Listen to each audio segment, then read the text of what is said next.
Bab 326, Pelacakan dan Konspirasi. Setelah meninggalkan arena bela diri, Simo berjalan menuju kediamannya dengan raut wajah termenung. Sebelum pergi, ia masih memiliki beberapa urusan yang harus diselesaikan. Situ, lihat ke depan. Pada saat ini, Cair tiba-tiba berbisik. Simo terkejut, mengangkat kepalanya dan melirik ke depan, raut wajahnya sedikit berubah, lalu ia segera berbalik dan berjalan masuk ke sebuah toko di jalan. Sesaat kemudian, beberapa orang berjubah abu-abu biasa bergegas melewati mereka. Di depan mereka adalah seorang wanita muda berkerudung, separuh wajahnya terekspos, memperlihatkan paras yang cantik.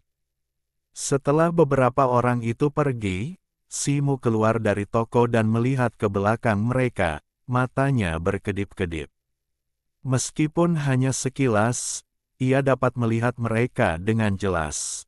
Wanita muda itu adalah wanita bernama Zhen yang mengikuti Liu An saat itu. Ia juga memiliki kesan samar tentang yang lainnya. Mereka semua adalah murid Sekte Mingyue Timur yang datang ke sini dengan kapal raksasa laut luas No. 1. Pertama Pang Yu, dan sekarang orang-orang ini. Bagaimana mereka semua bisa berakhir di kota kecil Rikang ini? Gumam Simo pada dirinya sendiri. Situ, apa menurutmu ada yang mencurigakan tentang mereka?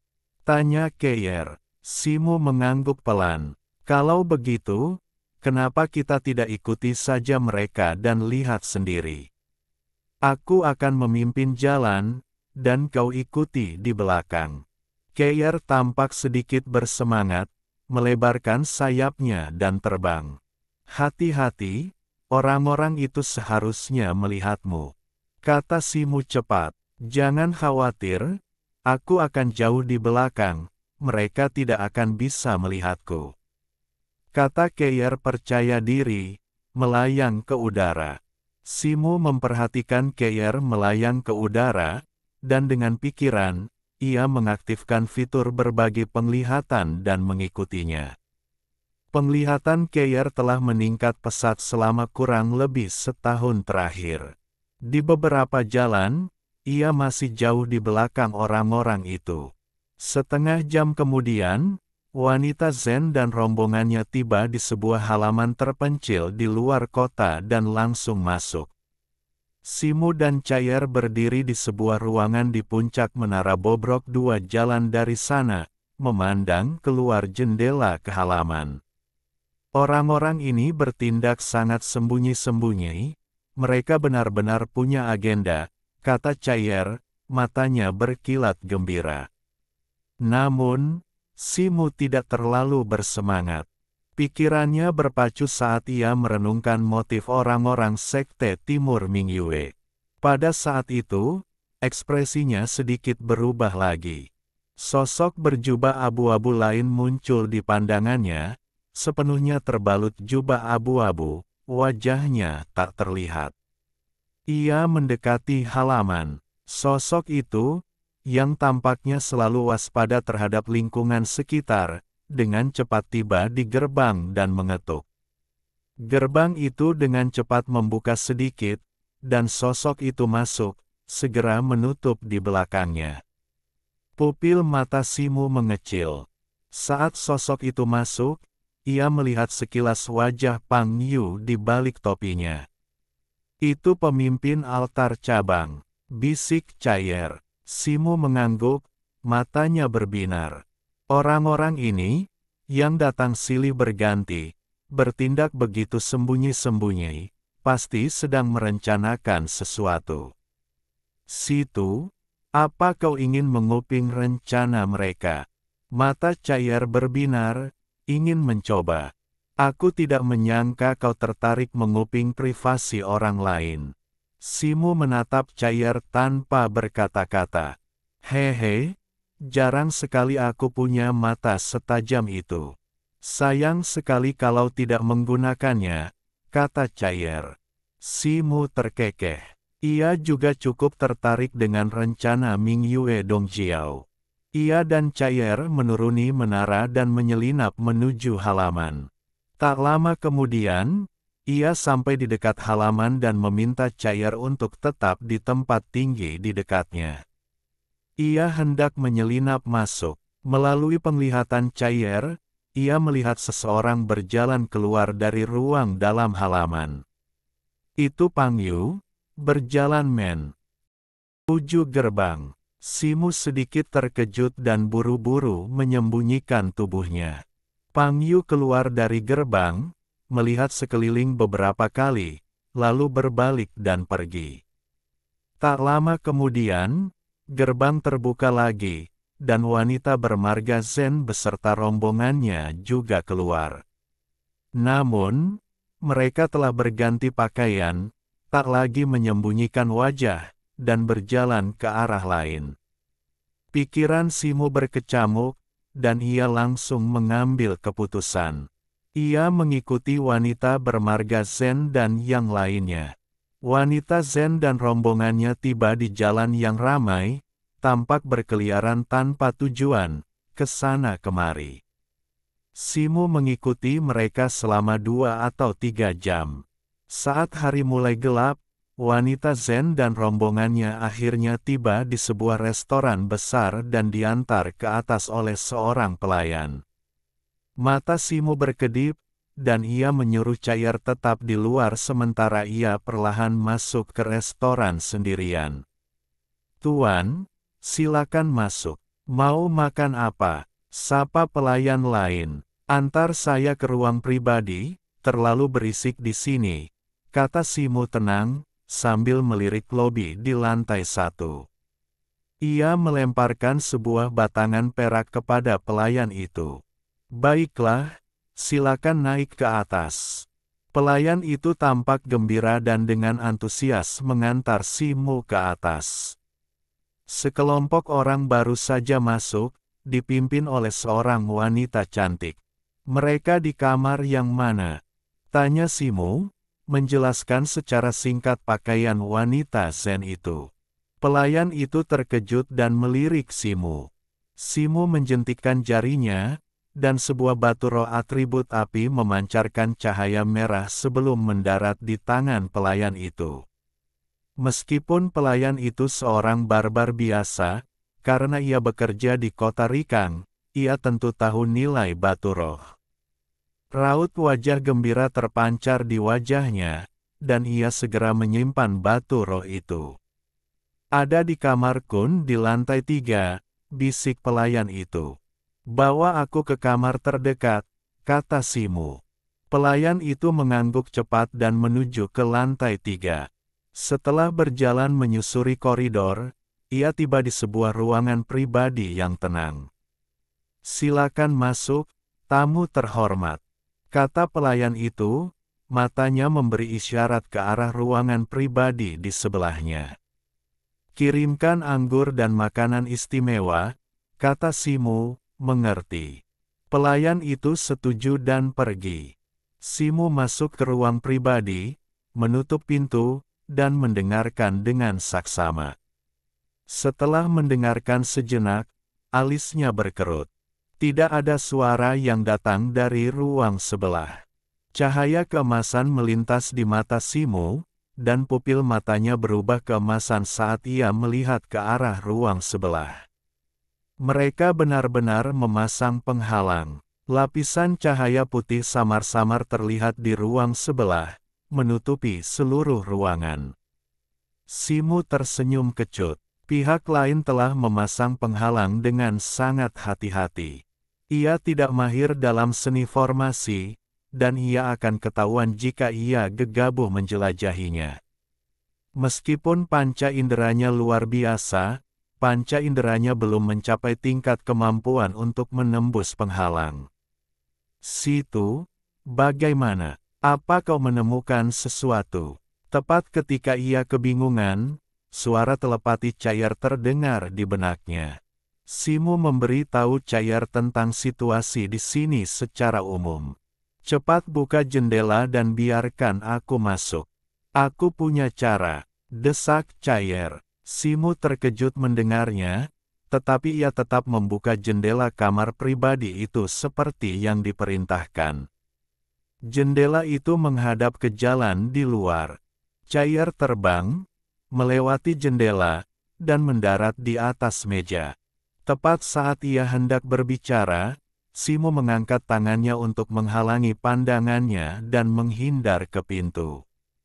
Mata Cair berbinar saat ia terbang juga, bertengger di bahu Simo dan mengintip melalui celah pintu.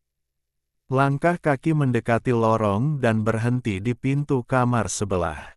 Mata Simo berkedip saat ia bisa melihat melalui celah di ambang pintu, dua sosok berpakaian cian, berdiri di depan gedung berlogo Kun di sebelahnya. Keduanya bertopeng, satu tinggi, yang lain pendek, mata mereka berkilat dingin saat mereka melihat sekeliling Dengan waspada, Simo segera mengalihkan pandangannya agar tidak ketahuan. Aura yang terpancar dari kedua pria itu sama-sama berada di alam Siantian, menunjukkan bahwa mereka adalah orang barbar. Sosok tinggi berjubah cian itu mengetuk pintu, dan sesaat kemudian, pintu terbuka dan kedua pria itu segera masuk. Mata Simo berkedip saat ia kembali ke meja dan duduk. Situ, sepertinya orang-orang ini benar-benar merencanakan sesuatu, kata Cair. Saat Cair berbicara, bulu putih di kepalanya berkilat, dan dua sinar putih tiba-tiba muncul di matanya, menatap ke arah ruangan sebelah. Secercah kejutan melintas di mata Simo. Penglihatannya, begitu pula Cair, dan dinding-dinding perlahan menjadi transparan, dan pemandangan di ruangan sebelah perlahan muncul dalam penglihatan Simo. Saat cahaya putih dari mata Cair semakin terang, pemandangan di ruangan sebelah menjadi lebih jelas. Wanita bermarga Zen itu sedang berbicara dengan orang barbar tinggi berjubah hijau. Kedua orang barbar berjubah hijau itu kini telah melepas topeng mereka, memperlihatkan wajah asli mereka. Simo sedikit terkejut. Kedua pria itu memiliki fitur wajah yang agak tidak biasa, wajah mereka kurus dan pipi mereka cekung. Meskipun tidak sepenuhnya berkulit dan bertulang, mereka tampak agak keriput. Hidung mereka sedikit melengkung, seperti kait elang, dan mata mereka tajam, memancarkan tatapan sinis. Ia melirik mereka sebentar sebelum mengalihkan pandangannya, tatapannya tertuju pada bibir kedua pria yang sedang bercakap-cakap. Karena penglihatannya yang luar biasa, Simo telah mempelajari membaca bibir. Petik 2. Kami sudah menyusup ke tim pengawal dan akan menghubungi kalian terlebih dahulu, kata wanita bermarga Zen. Petik 2. Karena suku Bangau bersayap kami telah menerima komisi ini, tentu saja kami akan menepati janji kami. Tenang saja, kata barbar jangkung berjubah hijau itu dengan bangga. Sempurna. Setelah kami berhasil, kami akan membagi keuntungannya 50-50. Kata wanita bermarga Zen. Secercah kegembiraan terpancar di wajah barbar jangkung berjubah hijau itu dan ia mengangguk. Kalau begitu, mari kita lanjutkan sesuai rencana. Wanita bermarga Zen itu berdiri dan menoleh ke arah yang lain di belakangnya. Kalian semua, ikuti Komandan Wei. Baik, mereka semua setuju serempak. Wanita bermarga Zen melambaikan tangannya, memancarkan seberkas cahaya putih. Kilatan cahaya menyinari dinding, dan penghalang putih menghilang. Ia membuka pintu dan melangkah keluar. Sesaat kemudian, kedua barbar berjubah hijau itu kembali menutupi wajah mereka dan, ditemani beberapa anak buah Zen, juga pergi. Di ruangan sebelah, cahaya putih di mata Cair meredup, dan ia tampak sedikit putus asa. Simo menjentikkan jarinya, melepaskan aliran ki murni yang dikaitkan dengan api yang memasuki tubuh Chaier, memungkinkannya untuk memulihkan sebagian semangatnya. Situ, haruskah kita terus mengikuti mereka? Tanya Chaier. Tidak perlu. Simo menggelengkan kepala, mengeluarkan sebuah buku tebal, dan dengan cepat membuka halaman berikutnya. Suku bangau bersayap, ganas dan barbar, seperti yang diduga, gumamnya. Ia baru saja menghabiskan cukup banyak batu roh untuk buku ini, yang mendokumentasikan kebiasaan dan habitat berbagai suku barbar di benua Sie. Suku bangau bersayap adalah suku berukuran sedang di antara para barbar. Jiwa-jiwa binatang yang mereka segel semuanya adalah monster terbang.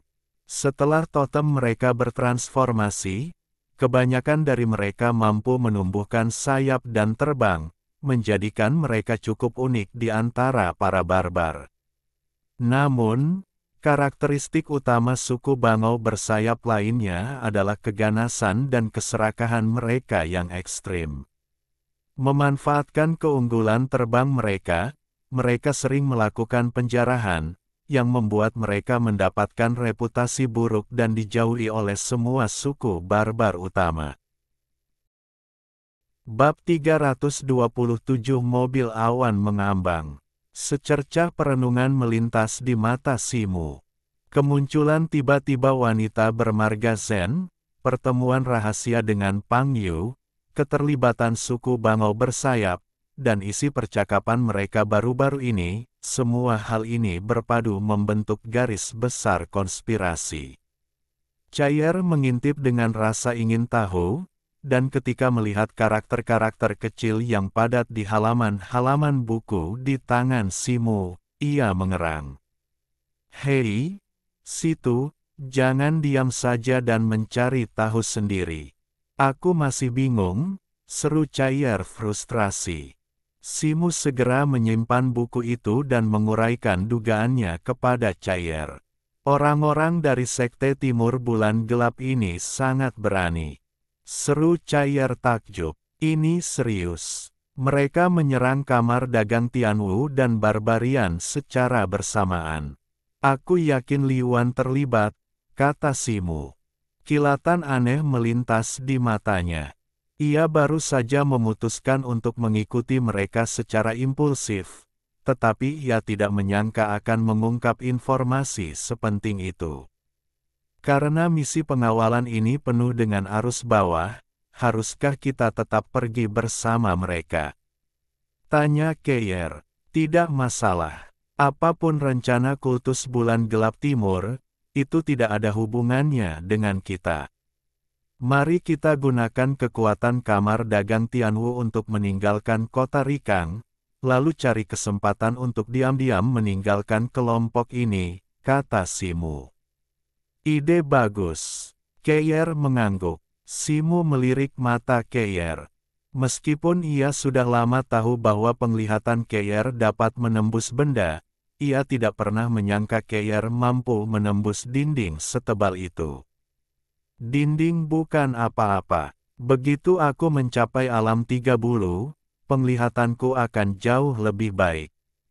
Melihat menembus 3 meter di bawah tanah pun tak masalah, apalagi hanya dinding.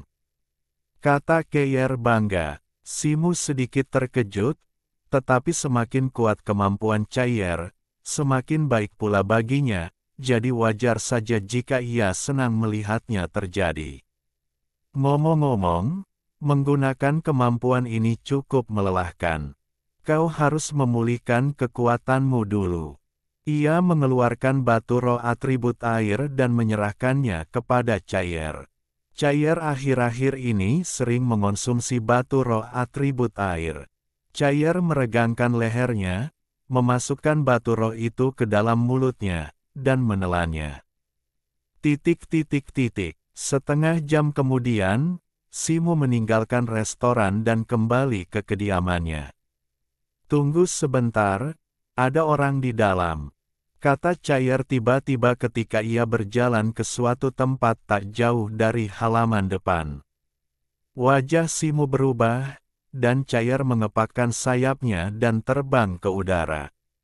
Dengan penglihatannya yang terhubung, situasi di halaman tampak di matanya dengan sangat jelas. Seorang gadis berjubah hijau berjalan di halaman. Itu adalah Leng Yuetong yang sebelumnya. Kenapa dia ada di sini? Wajah Simu berubah, dan pikirannya pun berubah. Ia tidak muncul, melainkan bersembunyi, mengamati gadis itu dalam diam melalui penglihatan Cair. Haha, kurasa gadis ini menyukaimu. Lihat, dia bahkan datang ke rumahmu. Suara Cair yang sedikit menggoda terngiang di hati Simu.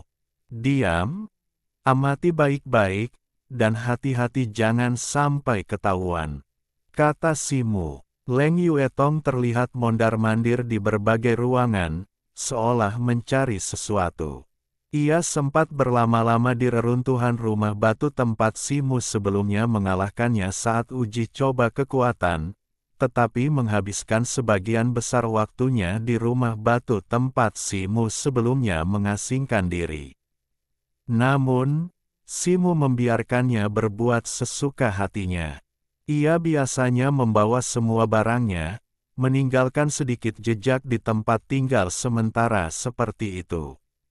Ia juga dengan hati-hati menyamarkan pintu keluar ke ruang bawah tanah, sehingga kecil kemungkinan wanita itu akan menemukannya. Benar saja, setelah menggeledah kamar Simu untuk beberapa saat, ia kembali tanpa hasil. Leng Yuetong berdiri di halaman, mengerutkan kening sambil berpikir jenak. Sesaat kemudian, ia melirik sekeliling, lalu melompat keluar dari halaman dan dengan cepat menghilang di kejauhan.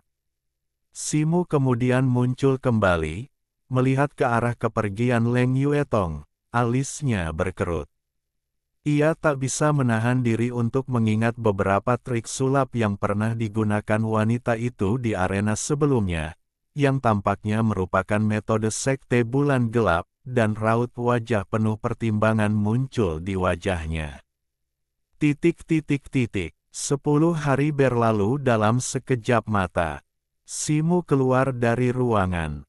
Ia kini mengenakan pakaian barbar, dengan jilbab di kepalanya, menutupi sebagian besar wajahnya. Situ, kenapa kau berpakaian seperti ini hari ini? Tanya Cair. Konyol, karena karavan kamar dagang Tianwu telah diincar oleh orang-orang itu, kita harus berhati-hati, kata Simu. Cair tertegun sejenak, lalu ia berkata, oh, dengan tiba-tiba tersadar. Pang Yu dan yang lainnya telah melihatmu, jadi jangan ikuti aku untuk saat ini. Simu berpikir sejenak dan berkata lagi. Cair mengerti, mengangguk, mengepakkan sayapnya, dan terbang menjauh. Simu mengunci pintu kediamannya, memandang halaman, dan mendesah dalam hati. Sejak meninggalkan desa nelayan kecil itu, ia terus-menerus bepergian karena berbagai alasan, akhirnya meninggalkan benua timur asalnya dan menempuh perjalanan ribuan mil ke benua Xie. Ia menghabiskan sebagian besar waktunya tidur di luar ruangan, hidup di udara terbuka. Jarang baginya bisa menghabiskan waktu yang begitu lama dan damai di satu kota. Ia merasa agak enggan untuk pergi sekarang. Ia belum membongkar formasi api bawah tanah, hanya menyegel pintu masuknya. Mungkin ia akan memiliki kesempatan untuk kembali lagi, pikir Simu, sambil melirik halaman sekali lagi sebelum menuju paviliun harta karun Tianwu. Sebatang dupa kemudian, mereka sudah sampai di pintu masuk. Kerumunan orang telah berkumpul. Banyak dari 30 prajurit Xiantian dan 10 penyihir tingkat bintang yang dipilih hari itu telah tiba, dan Leng Yuetong juga telah tiba. Selain mereka, Ada beberapa personel lain, kemungkinan dari dalam kamar dagang Tianwu. Saudaramu? Leng Yuetong tersenyum ketika melihat Simu dan mendekat. Nona Leng, Anda datang agak pagi, kata Simu, kilatan cahaya di matanya. Saya memang bosan, jadi saya datang lebih awal, Leng Yuetong terkekeh. Nona Leng, bukankah Anda dari kota Rikang? Apakah Anda juga dari luar? Tanya Simu. Ya, saya memang berencana untuk tinggal di kota Rikang sebentar, tetapi saya tidak menyangka akan terjebak selama ini, kata Leng Yuetong. Mereka berdua berdiri di samping dan mengobrol santai, menarik perhatian orang lain, terutama para pemuda barbar. Banyak yang melirik Simu dengan iri. Namun, Simu sudah menunjukkan sebagian kekuatannya, jadi orang-orang ini tentu saja tidak berani menantangnya. Waktu berlalu dengan lambat, dan lebih dari selusin orang tiba, mengakhiri 40 penjaga yang direkrut. Langkah kaki terdengar, dan sekelompok sosok berjubah hijau mendekat dari kejauhan. Di barisan terdepan berdiri seorang pria berusia 30-an, memancarkan aura yang kuat, sungguh seperti makhluk tingkat bumi. Tubuhnya ramping, namun memancarkan aura kekuatan yang tak terbatas. Meskipun kelompok itu masih jauh, mereka telah menarik perhatian Simu dan yang lainnya, yang semuanya menoleh. Ekspresi Simu sedikit berubah, lalu beralih ke pakaian pria. Ling Tu, Leng Yuetong, yang berdiri di samping Simu, berseru pelan. Apakah kau mengenali pria ini? Simu menatap Leng Yuetong. Ya, namanya Ling Tu, jenderal tertinggi di bawah penguasa kota Yukan, seorang makhluk tingkat bumi. Sebelumnya aku mendengar bahwa barang-barang yang diangkut kamar dagang Tianwu adalah pesanan dari penguasa kota Yukan, dan aku ragu. Sekarang Ling Tu ada di sini, sepertinya itu benar, kata Leng Yuetong. Mata Simu berkedip. Wanita Zen dan yang lainnya mengincar kiriman Yukan. Ini saudara Ling Tu. Silakan masuk, kata penjaga toko Tianwu Baoxuan, yang melangkah keluar dan langsung menyapanya. Namun, Ling Tu tampak arogan dan acuh tak acuh, dan hanya mengepalkan tinjunya menanggapi sapaan hangat Penjaga toko itu tampak tenang dan memimpin rombongan itu masuk ke toko. Kemunculan Ling Tu membawa kelegaan bagi banyak orang yang hadir. Dengan adanya seorang penyihir tingkat bumi yang menemani mereka, keselamatan mereka lebih terjamin. Ketika mereka membicarakan hadiah yang dijanjikan, senyum muncul di wajah mereka dan mereka mulai mengobrol tentang hal-hal lain. Leng Yuetong tidak sesantai yang lain, dan alisnya sedikit berkerut. Nona Leng, ada apa? Tanya Simu. Tidak ada, saya hanya berpikir misi ini pasti sulit, kata Leng Yuetong. Mengapa Anda berkata begitu, Nona Leng? Simu mengangkat alisnya, sedikit keterkejutan terpancar di matanya, dan bertanya. Saya dengar untuk misi pengawalan ini, Kamar Dagang Tianwu juga mengirimkan seorang penyihir tingkat bulan dari tempat lain. Jika tidak ada bahaya khusus, bagaimana mungkin Kamar Dagang Tianwu melakukan ini? Tanya Leng Yuetong. Mata Simu berkedip. Leng Yuetong tampak ceroboh, tetapi sebenarnya dia adalah pria yang sangat terampil. Namun, Kamar Dagang Tianwu justru mengirimkan seorang penyihir tingkat bulan dari tempat lain, yang tampaknya sudah dipersiapkan dengan baik. Mungkinkah mereka juga menerima informasi bahwa akan ada bahaya di jalan? Ngomong-ngomong, kalau kita menghadapi bahaya di sepanjang jalan, saudaramu, tolong lindungi wanita lemah sepertiku. Leng Yuetong tiba-tiba mengubah sikap waspadanya dan berkata kepada Si Mu dengan mata berbinar. Nona Leng, kau bercanda. Kau sama sekali bukan wanita lemah.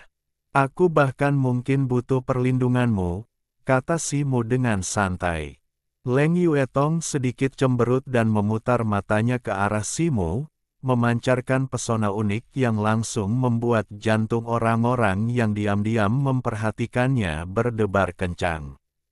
Pada saat itu, suara dengungan terdengar dari paviliun harta karun Tianwu. Sebuah gerobak besar, lebarnya sekitar 2 atau 3 kaki dan panjangnya lebih dari 10 kaki, meluncur keluar dari toko. Gerobak itu penuh dengan barang-barang, ditutupi kain hitam, sehingga mustahil untuk melihat isinya. Si Mu, dengan sebuah pikiran, mengirimkan seberkas indera spiritual untuk menyelidiki. Saat kain hitam itu bersentuhan, sinar itu langsung dibelokkan, dan matanya berkedip. Seketika, gerobak-gerobak meluncur keluar dari paviliun harta karun Tianwu satu demi satu, dan tak lama kemudian total 8 gerobak terparkir di pintu masuk. Si Mu mengamati gerobak-gerobak itu, dengan sedikit kejutan di matanya. Roda-roda gerobak ini setinggi setengah kaki, dan seluruh gerobak tampak melayang di udara.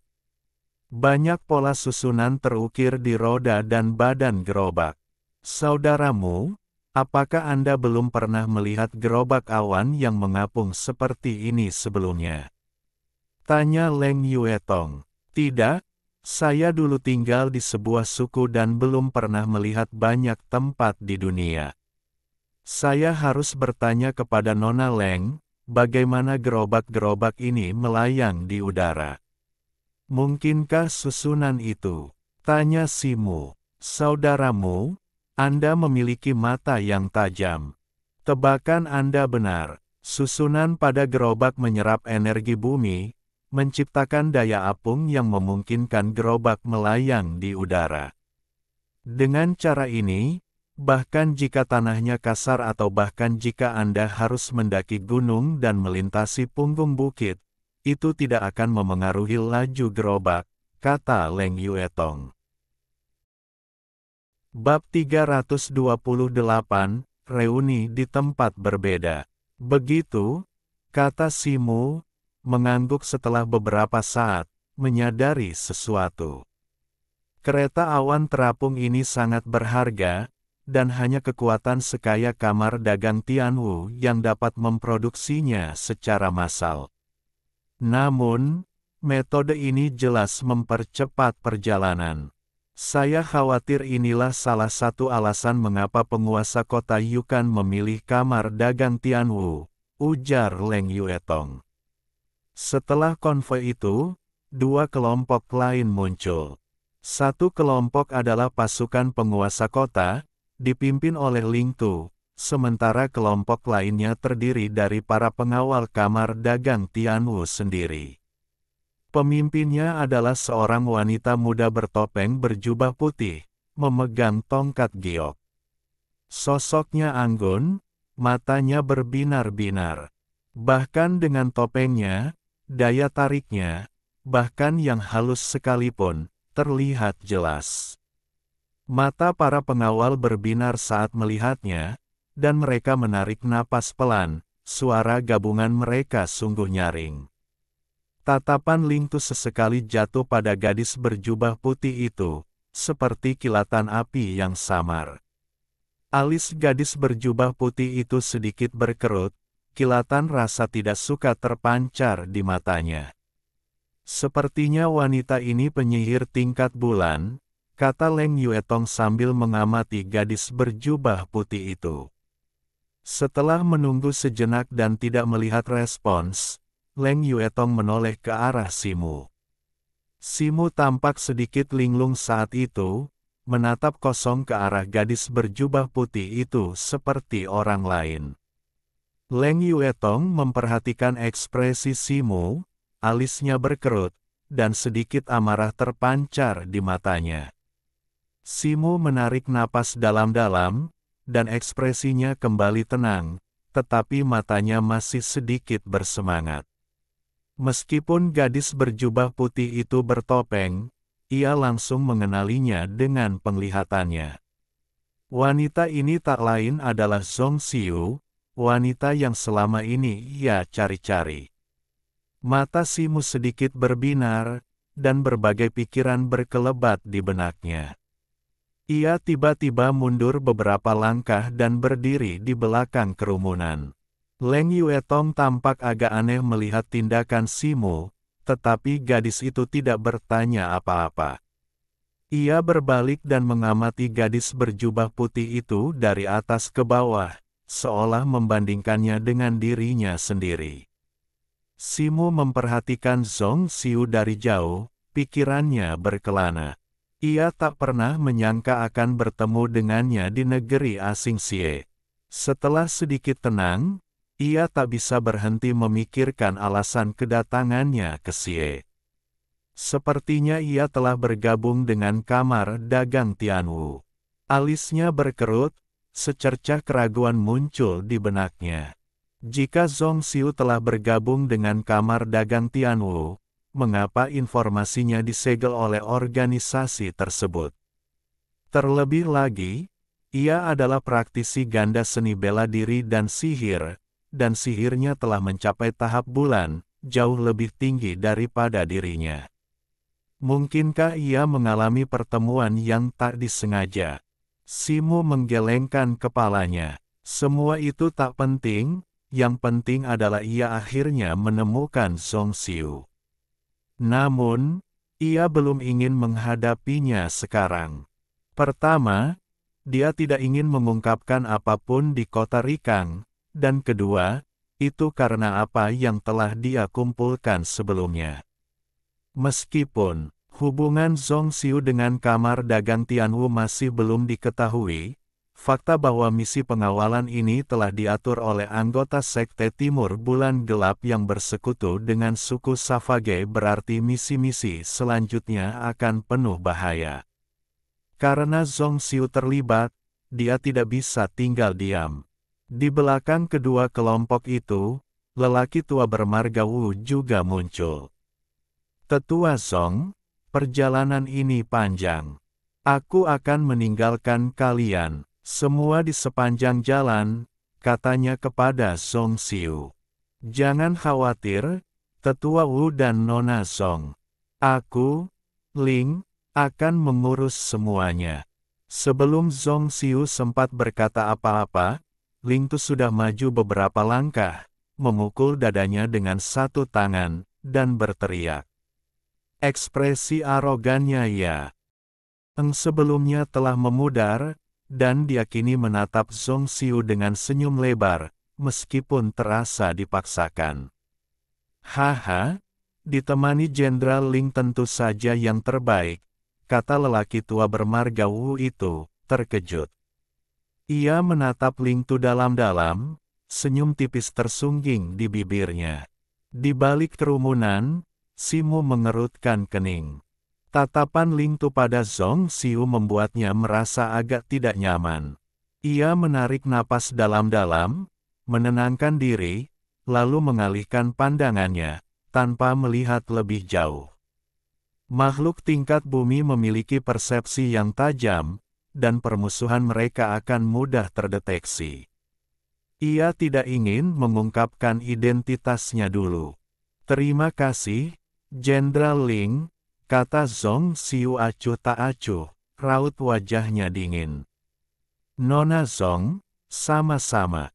Senang sekali, haha. Ling Tu, yang tampaknya tidak menyadari ketidakpedulian Zhong Xiu, berbalik dan membungkuk. Sudah larut, semuanya, mengapa kalian tidak berangkat sekarang? Kata Tetua Wu. Ling Tu dan Zhong Xiu mengangguk, dan 40 penjaga yang direkrut mendekat. Meskipun banyak dari mereka sesekali melirik Zhong Xiu, itu hanya sekilas. Lagi pula, Zhong Xiu adalah penyihir tingkat bulan, jauh lebih unggul, di luar jangkauan mereka yang berada di alam bawaan atau tingkat bintang. Sebagai perbandingan, Leng Yuetong, penyihir tingkat bintang, lebih sebanding. Banyak yang segera berhenti memperhatikan Zhong Xiu dan kembali memperhatikan Leng Yuetong. Semuanya, pengawal ini akan dipimpin oleh tetua Zhong dari Kamar Dagang Tianwu dan Jenderal Ling. Kalian harus mematuhi perintah mereka di sepanjang jalan, kata tetua Wu dengan lantang kepada Simu dan yang lainnya. Baik, Simu dan yang lainnya, yang mengetahui identitas lelaki tua bermarga Wu, menjawab serempak. Ayo pergi, perintah lelaki tua bermarga Wu. Kamar Dagang Tianwu segera mengerahkan beberapa kendaraan awan terapung, membentuk barisan dan menuju gerbang kota. Simu dan pengawal lainnya bubar, dengan beberapa orang perkendaraan awan terapung. Zhong Xiu mendekati kendaraan awan terapung terakhir, yang jauh lebih kecil, seukuran rumah. Kendaraan itu kosong dan memiliki tenda yang didirikan di luar. Nona Zhong, silakan tinggal. Ling Tu melambaikan lengan bajunya, dan seberkas cahaya hijau memancar keluar, memperlihatkan sebuah kendaraan terbang hijau dengan dua sayap hijau seperti burung terbentang di kedua sisinya. Dengan kilatan cahaya hijau, kendaraan itu dengan cepat membesar hingga beberapa kaki, dilengkapi dengan meja, kursi, bangku, dan tempat tidur yang indah, tampak sangat nyaman. Artefak spiritual terbangku, kendaraan terbang bersayap hijau, cukup nyaman. Setelah semua perjalanan ini, Nona Zhong, bagaimana kalau Anda duduk di kendaraanku? Ajak Ling Tu. Ketika orang-orang di sekitar melihat mobil terbang berwarna biru kehijauan itu, mereka langsung menunjukkan keterkejutan dan rasa iri di wajah mereka. Pria tua bermarga Wu juga menunjukkan sedikit keterkejutan. Senjata spiritual terbang memang sangat langka, dan mobil terbang besar seperti ini bahkan lebih berharga. Ling Tu merasakan tatapan orang-orang di sekitarnya, dan merasa sangat puas. Ia menatap Zhong Xiu sambil tersenyum. Tidak perlu, aku akan membuat mobil awan terapung saja. Zhong Xiu melirik Ling Tu sekilas, berbalik, dan berjalan menuju mobil awan terapung. Tatapan Ling Tu menjadi dingin, dan urat-urat di dahinya berkedut sesaat, tetapi ia kembali normal dalam sekejap. Ia menatap punggung Zhong Xiu yang anggun dua kali, mendengus pelan, dan melompat ke atas mobil terbang. Setelah panas mereda, mobil terbang berwarna cian itu mulai bergerak perlahan dan melaju kencang. Pria tua bermarga Wu itu memperhatikan konvoi itu pergi, alisnya sedikit berkerut, dan tiba-tiba ia mendesah. Wu tua, ada apa? Tanya penjaga toko Si, berdiri di dekatnya. Entah kenapa, aku merasa agak gelisah beberapa hari terakhir ini. Aku punya firasat buruk perjalanan ini tidak akan berjalan mulus, kata pria tua bermarga Wu. Wu tua, kau terlalu khawatir. Dengan adanya tetua Zhong dan senior Ling Tu di sini, aku yakin bahkan jika kita menemui masalah, itu akan mudah diatasi. Seharusnya tidak masalah, kata penjaga toko Si. Kuharap begitu, kata pria tua bermarga Wu. Dalam konvoi, Simu duduk di gerbong awan terapung kedua terakhir, bersama Leng Yuetong, pemuda berambut ungu lainnya, dan beberapa orang lainnya. Ia melirik gerbong awan terapung terakhir, tetapi Zhong Xiu sudah ada di dalam. Haha, saudaramu juga mengincar tetua Zhong itu. Sayang sekali dia penyihir tingkat bulan dan tidak akan menganggap serius kita, yang lebih rendah, kata Leng Yuetong, sedikit iri melihat tindakan Simu. Simu tersenyum tipis, menoleh, dan tak berkata apa-apa, menurunkan pinggiran topinya. Konvoi besar itu segera tiba di gerbang kota. Berita tentang transportasi kamar dagang Tianwu telah menyebar, menarik kerumunan penonton. Simo menundukkan kepala, tak bisa berkata-kata. Dengan Ling Tu di belakangnya, konvoi meninggalkan kota tanpa pemeriksaan, menuju ke barat. Begitu keluar, Simo merasa lega, menatap kota Rikang, yang semakin menjauh di belakangnya. Berangkat hari ini, jika tidak terjadi apa-apa, ia mungkin tak akan pernah kembali. Semuanya, kita telah meninggalkan kota ini, dan tidak jauh dari tempat para monster iblis berpatroli. Semuanya, waspadalah, suara Ling Tu menggema dari kapal terbang berwarna biru kehijauan di atas konvoi. Semua orang bergidik, wajah mereka waspada, saat mereka melihat sekeliling. Simo bernapas perlahan, tatapannya waspada. Di luar kota, masih ada monster iblis dari klan ular piton, termasuk iblis tingkat bumi. Hari masih pagi, dan kabut masih menggantung tebal, sangat menghalangi pandangan. Konvoi itu maju perlahan, tetapi tidak berusaha menyembunyikan gerakannya. Konvoi sebesar itu, dengan kekuatannya yang luar biasa, mustahil untuk menghindari deteksi suku iblis. Berbagi penglihatannya dengan cair, ia mengamati situasi di depan. Ia bisa melihat area seluas beberapa mil, kabut tipis tidak berpengaruh. Setelah konvoi itu maju sekitar 20 atau 30 mil, cahaya keemasan redup berkilat di mata Simo. Segerombolan binatang iblis muncul di bidang pandang mereka, menghalangi jalan di depan ratusan binatang buas yang beraneka ragam. Saudaramu, apakah kau mengamati sesuatu? Leng Yuetong, dengan sangat tajam, mendeteksi sedikit perubahan dalam aura Simo. Saat ia berbicara, suara Ling Tu bergema dari kapal terbang di udara. Semuanya berhenti. Bersiaplah untuk pertempuran. Dengan desiran, Ling Tu berdiri di depan konvoi. Sosok putih dari kereta awan mengambang paling belakang juga terbang keluar dan berdiri berdampingan dengan Ling Tu. Suara langkah kaki yang bergemuruh bergema dari kabut di depan.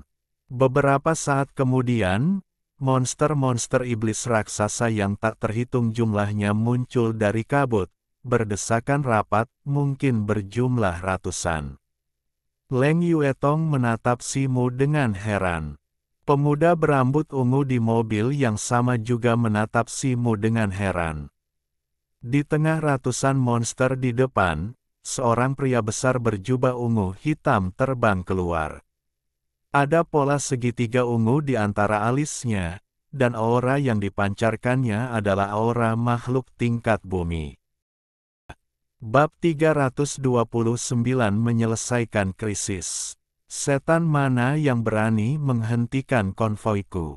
Beraninya kau tahu siapa kami? Ling Tu melirik Zhong Xiu yang berdiri di sampingnya, lalu membusungkan dada dan menggeram. Aku tak peduli siapa kau. Tuan Aokui telah memerintahkan semua orang yang meninggalkan kota ini untuk menjalani pencarian kami guna mengidentifikasi pembunuh Tuan Cihuan. Siapapun yang berani menolak akan dibunuh, kata iblis berjubah ungu hitam itu. Dengan geram, Ling Tu hendak berbicara ketika mata indah Zhong Xiu berkedip, dan bibirnya terbuka pelan. Bolehkah aku bertanya nama rekan iblis ini? Suaranya, selembut burung bulbul, membawa rasa damai di hati. Setan berjubah ungu hitam itu melirik Zhong Xiu, yang bahkan sedikit terpana oleh kecantikannya yang luar biasa. Aku bisu dari klan Piton Iblis, kata iblis itu. Jadi, kau rekan Daois Bi. Senang bertemu denganmu. Aku ingin tahu apa maksudmu dengan pencarian ini. Tanya Zhong Xiu.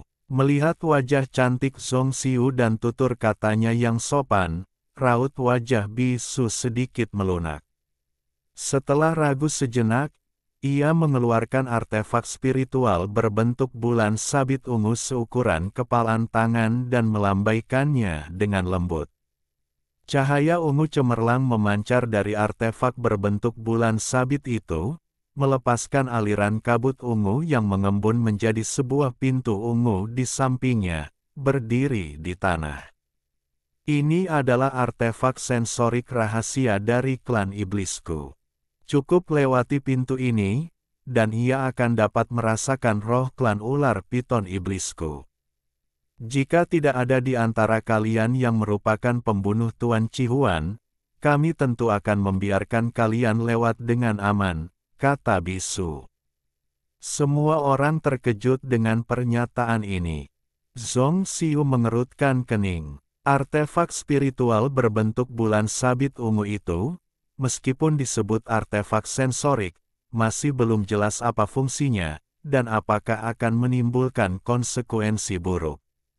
Semua orang dalam konvoi mengalihkan pandangan mereka ke Ling Tu dan Zhong Xiu, para pemimpin, seolah menunggu reaksi mereka. Ekspresi Simo juga sedikit berubah. Ia melirik Zhong Xiu, lalu mengulurkan tangan dan menggenggam gagang pisau hitam meteorit, pikirannya berputar. Meskipun ia belum ingin mengungkapkan identitasnya, ia tentu tidak akan tinggal diam jika pihak lain melakukan tindakan yang membahayakan Zhong Xiu. Kau benar-benar ingin aku tunduk pada inspeksi klan iblismu. Itu hanya angan-angan belaka. Kau pikir kau siapa? Ling Tu meraung marah. Ia baru saja membual di hadapan Zhong Xiu, bagaimana mungkin ia berkompromi dan kehilangan muka sekarang? Jika kau tidak menerimanya, kau akan mati. Bisu, yang sudah pemarah, kini terprovokasi oleh Ling Tu, matanya berkobar-kobar amarah. Siapa yang akan mati masih belum pasti. Ling Tu mendengus dingin, cahaya biru cemerlang terpancar dari tubuhnya saat ia melesat keluar. Wujudnya menyerupai meteor cian, menciptakan ledakan energi yang tajam, dan dalam sekejap mata, ia berada tak jauh dari Bisu. Cahaya biru berkumpul di tangan kanan Ling Tu, membentuk kepala naga samar dan ganas setinggi beberapa kaki. Ia melancarkan pukulan dahsyat. Wajah Bisu sedikit memucat, seolah tak mengantisipasi kecepatan Ling Tu. Ia berteriak, jubahnya bergerak tanpa angin, cahaya ungu memancar dari dahinya, dan ia menyerang dengan telapak tangan yang ganas. Cahaya ungu memancar dari tubuhnya, mengembun menjadi telapak tangan ungu raksasa, berukuran sekitar 70 hingga 80 kaki, yang menghantam kepalan tangan naga biru Ling Tu. Dengan bunyi dentuman keras yang menggetarkan bumi, telapak tangan ungu itu langsung terkoyak. Tinju Ling Tu dengan cepat membesar di mata iblis tingkat bumi itu. Ekspresi Bisu menggelap, dan dengan raungan yang dahsyat, kilatan cahaya ungu muncul di telapak tangannya, dan sisik-sisik ungu pun muncul. Ia mengangkat telapak tangannya di depan dan menghantam kepalan tangan Ling Tu. Dengan suara bang yang menggelegar, kedua sosok itu terpental. Bisu mundur beberapa langkah, rasa sakit yang tajam menusuk telapak tangannya saat beberapa sisik ungu di permukaannya hancur. Ling Tu juga terpental mundur, wajahnya pucat pasi. Setelah pukulan itu, kedua belah pihak kini hampir seimbang, dan sedikit meremehkan musuh akhirnya dikesampingkan. Bisu, yang tidak siap, sedikit dirugikan dalam pertarungan ini, dan pupil matanya langsung berubah ungu karena marah. Mati, geramnya. Cahaya ungu memancar dari tubuhnya. Aura ganas memancar darinya, dan ia tiba-tiba berubah menjadi ular piton raksasa, panjangnya 6 hingga 9 meter, membubung tinggi ke angkasa. Pola ungu segitiga di dahinya bersinar terang, dan mulutnya yang berdarah terbuka lebar. Tubuhnya berubah menjadi garis ungu panjang, dengan cepat melahap Lingtu. Para iblis di belakangnya meraung, mempersempit lingkaran pengepungan itu, seolah siap menerkam. Dada Lingtu memancarkan cahaya hijau, dan seekor ular piton hijau raksasa, kira-kira seukuran ular piton ungu milik bisu, muncul dari tubuhnya. Dengan sekejap, ia hendak menyerang. Pada saat ini, seberkas cahaya putih melesat dari samping, mendarat di antara Lingtu dan bisu.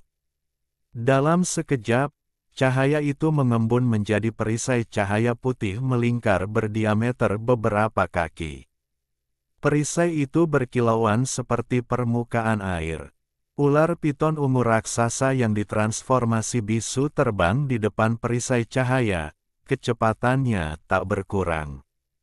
Cahaya ungu cemerlang terpancar dari dahinya, dan seberkas cahaya ungu prismatik melesat keluar, menghantam perisai dengan keras. Namun, ledakan dahsyat yang diharapkan tak terdengar. Sebaliknya, sinar ungu itu menghantam bagian tengah perisai, menyebabkannya runtuh ke dalam, membentuk bola cahaya ungu. Perisai itu runtuh ke dalam sejauh 1 kaki, tetapi jarak ini tampaknya telah menghabiskan seluruh kekuatan sinar ungu. Pada saat ini, perisai itu meletuskan cahaya putih, mengeluarkan suara siulan, dan menghilang dengan dentuman keras. Ular piton ungu raksasa yang ditransformasi bisu juga terguncang hingga berhenti. Kilatan cahaya ungu mengelilinginya, dan ia berubah menjadi seorang pria besar lagi. Ia menoleh untuk melihat Zhong Xiu, yang memegang tongkat di kejauhan, ekspresinya berubah. Namun di belakang kepala Zhong Xiu, bulan putih berbentuk sabit perlahan menghilang. Rekan Daoisbi, mohon tunggu dulu. Ada yang ingin kukatakan, kata Zhong Xiu sambil menyimpan tongkatnya. Silakan katakan apapun yang ingin kau katakan. Cahaya ungu berkilat di mata bisu. Ia melirik Zhong Xiu, ragu sejenak, lalu melambaikan tangannya. Monster yang sudah menerkam dari belakang juga berhenti. Di dalam karavan, Simu menatap punggung Zhong Xiu dengan sedikit keterkejutan di matanya. Setelah beberapa tahun tidak bertemu dengannya, kekuatan Zhong Xiu tiba-tiba meningkat pesat sehingga ia dengan mudah menangkis serangan monster tingkat bumi yang telah berubah. Rekan Daoisbi, mohon lihat ini. Zhong Xiu mengeluarkan sebuah token perunggu seukuran telapak tangan. Di token itu terdapat sebuah rune aneh yang digambar dengan pena merah. Bisu melihat token itu dan wajahnya tiba-tiba berubah. Token dari kamar dagang Tianwu. Apakah Anda dari kamar dagang Tianwu? Tanya Bisu dengan ekspresi muram. Memang, nama saya Zhong, dan saat ini saya menjabat sebagai tetua tamu di kamar dagang Tianwu. Kali ini, kami mengawal kiriman barang ke kota Changsu untuk Tuan Kota Rikang, Yukan. Rekan Daoisbi, kami tidak ingin bertempur melawan Anda. Meskipun jumlah Anda lebih banyak dari kami, kekuatan Anda tidak jauh lebih unggul, lanjut Zhong Xiu. Mata bisu berkedip. Meskipun binatang iblis di belakangnya banyak, jumlahnya tidak terlalu banyak. Di sisi lain, di antara kelompok Zhong Xiu yang berjumlah lebih dari 60 orang, hampir semuanya memiliki kultif. Asi bawaan atau penyihir tingkat bintang, dengan 2 makhluk tingkat bumi juga hadir. Pertarungan sungguhan niscaya akan menyebabkan banyak korban di pihak binatang iblis. Bisu mengerutkan kening, merenung. Meskipun aku baru tiba di kota Rikang beberapa hari yang lalu, aku sudah mendengar sedikit tentang pembunuhan rekan Daois Cihuan dari klan Piton Iblis. Setahuku, Jenderal Ling Tu berada di kota Rikang saat rekan Daois Cihuan terbunuh, tetapi tidak pernah meninggalkan kota. Klan Piton Iblis seharusnya menyelidiki masalah ini. Aku baru saja tiba di sini, jadi tidak mungkin kita berdua adalah pembunuh rekan Daois Cihuan. Zhong Xiu berbicara dengan percaya diri. Bisu melirik Ling Tu, ia tentu saja menyadari keberadaan bawahan tingkat bumi yang terkenal dari penguasa kota Rikang ini. Klan Piton Iblis juga telah melakukan penyelidikan ekstensif atas pembunuhan Cihuan, dan Ling Tu memang telah dikesampingkan sebagai pelakunya. Dan orang-orang di belakangku semuanya adalah kultivator bawaan atau penyihir tingkat bintang. Mereka sendiri tidak akan mampu melukai rekan Daois Cihuan, kan? Zhong Xiu menoleh untuk melirik kelompok di belakangnya dan tersenyum tipis. Bisu melirik Simu dan yang lainnya, matanya berkilat ungu saat ia diam-diam melepaskan indera spiritualnya untuk menyelidiki. Dilihat dari aura dan fluktuasi mana yang terpancar dari puluhan orang ini, mereka semua memang kultivator bawaan atau penyihir tingkat bintang, tanpa makhluk tingkat bumi atau tingkat bulan yang tersembunyi di antara mereka. Jadi, secara moral dan logis, kami tidak mungkin menjadi pembunuh yang membunuh rekan Daois Cihuan. Rekan Daois B, mohon pahami ini dan biarkan kami pergi. Kamar dagang Tianwuku juga memiliki urusan bisnis dengan para bangsawan, dan kuharap ini tidak akan merusak hubungan kita, kata Zhong Xiu. Karena kau tidak mungkin menangkap pembunuhnya, lalu apa salahnya melewati pintu ini? Bisu merenung sejenak sebelum berkata demikian. Wajah Zhong Xiu menggelap, matanya menjadi dingin. Kau berharap aku tunduk pada pencarian ras iblismu? Mimpi, teriak Ling Tu. Kamar dagang Tianwu kami selalu menjunjung tinggi perdamaian dan harmoni, dan kami tidak ingin berselisih dengan faksi manapun. Namun, kami bukanlah pengecut. Jika kalian bersikeras mempersulit kami dan menolak memberikan kehormatan ini kepada kamar dagang kami tidak punya pilihan selain melawan. Namun, saya akan menjelaskan masalah ini secara pribadi kepada pimpinan kamar dagang nanti, kata Zhong Xiu dengan tenang. Pikiran Bisu dipenuhi dengan berbagai macam pikiran, menimbang untung dan rugi. Klannya memang memiliki hubungan bisnis yang luas dengan kamar dagang Tianwu, dan mendapatkan banyak keuntungan. Jika ia menyinggung mereka, Aokui kemungkinan besar akan menyalahkannya. Saat ia merenungkan hal ini, ular biru di belakang Ling Tu berkilauan dengan cahaya spiritual, mengangkat kepalanya dan mengeluarkan teriakan tajam. Zhong Xiu perlahan mengangkat tongkatnya, memancarkan cahaya putih. Wajah Bisu sedikit memucat karena tekanan dari dua aura yang sangat besar itu, tetapi ia secara alami dapat menahannya. Namun, banyak binatang iblis di belakangnya sudah menunjukkan sedikit rasa takut, dan beberapa bahkan perlahan mundur. Baiklah, aku akan berbaik hati kepada kamar dagang Tianwu hari ini. Silakan lanjutkan, kata Bisu sambil melambaikan tangannya. Monster-monster yang membentuk setengah lingkaran itu menyingkir, memberi jalan. Terima kasih, rekan Daois B, kata Zhong Xiu sambil tersenyum tipis, menyarungkan tongkatnya. Ling Tu mendengus dingin dan juga menyarungkan tombak ciannya. Konvoi itu perlahan melewati monster-monster itu dan memasuki kabut di depan. Saat kabut berputar, konvoi itu perlahan menghilang. Bab 330 Ling Yanjing. Jenderal Ling, Aku penasaran apakah monster-monster ini punya penyergapan lagi. Kurasa kau dan aku, satu di depan dan satu di belakang, mengintai sekeliling, kata Zhong Xiu kepada Ling Tu, lalu terbang ke belakang konvoi.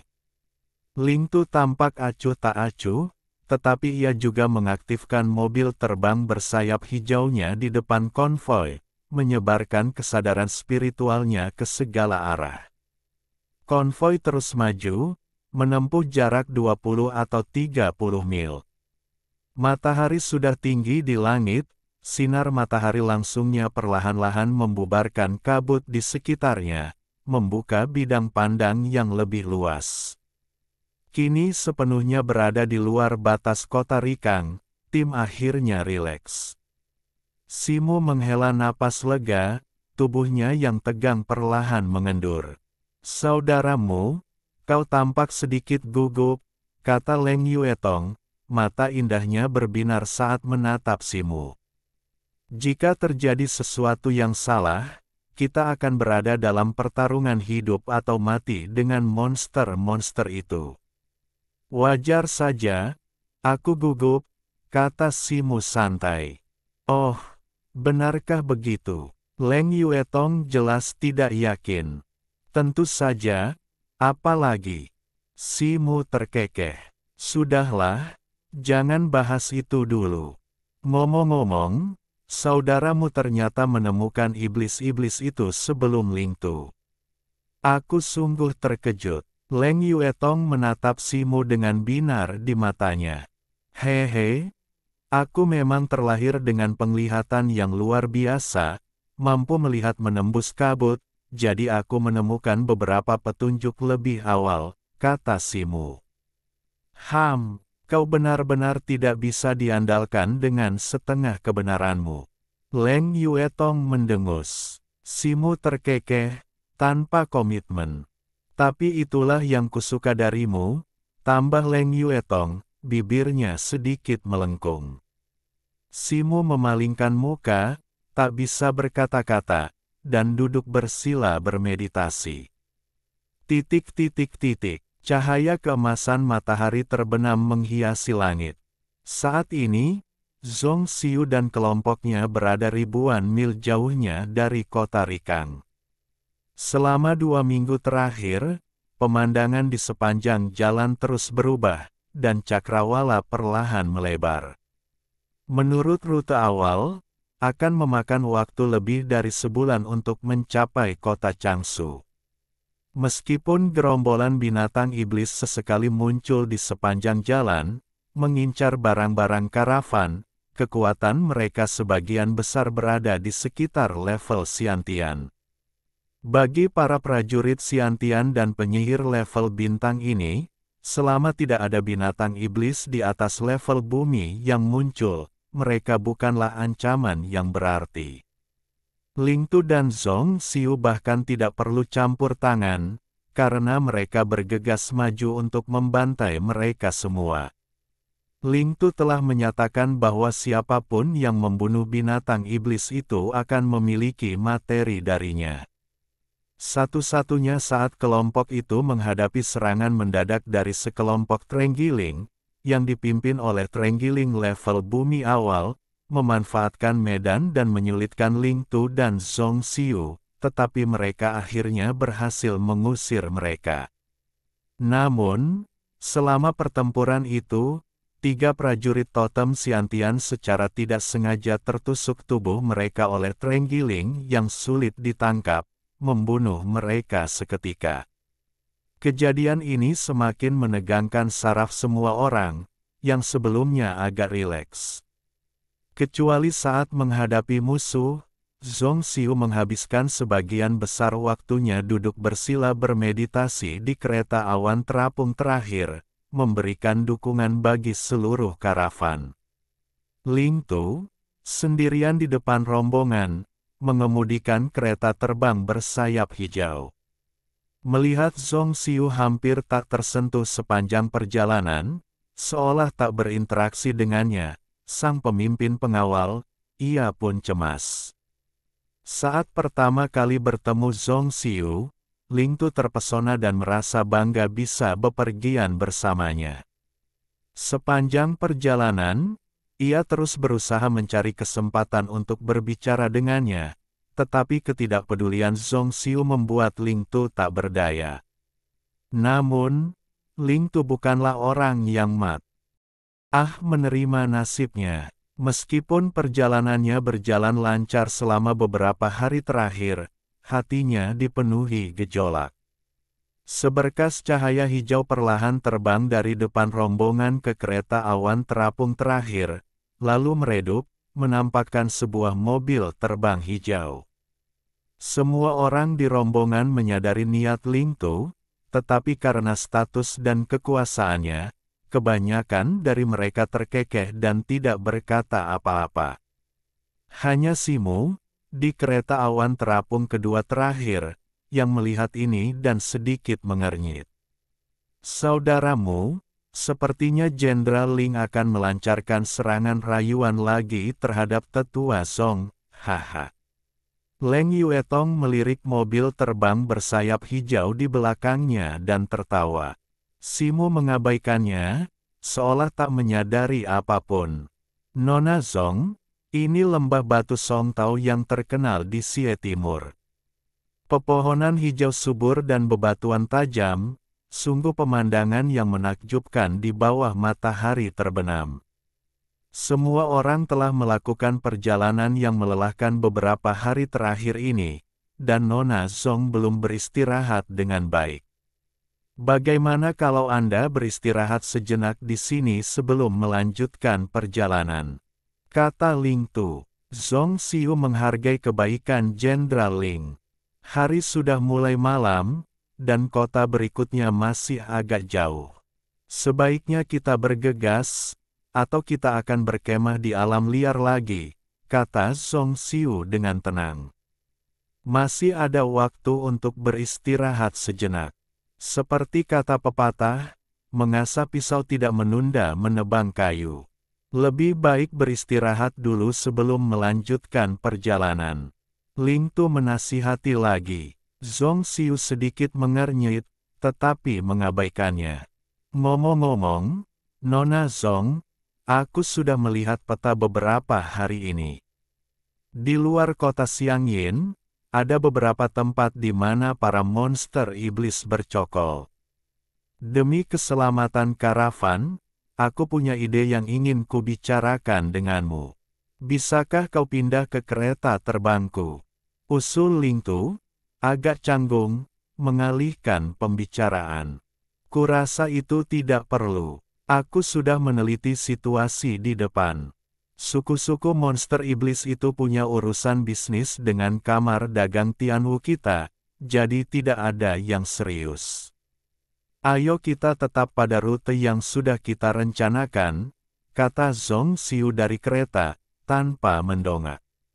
Ling Tu sudah bersikap rendah hati, tetapi ia masih merasa kesal dengan bantahan ini.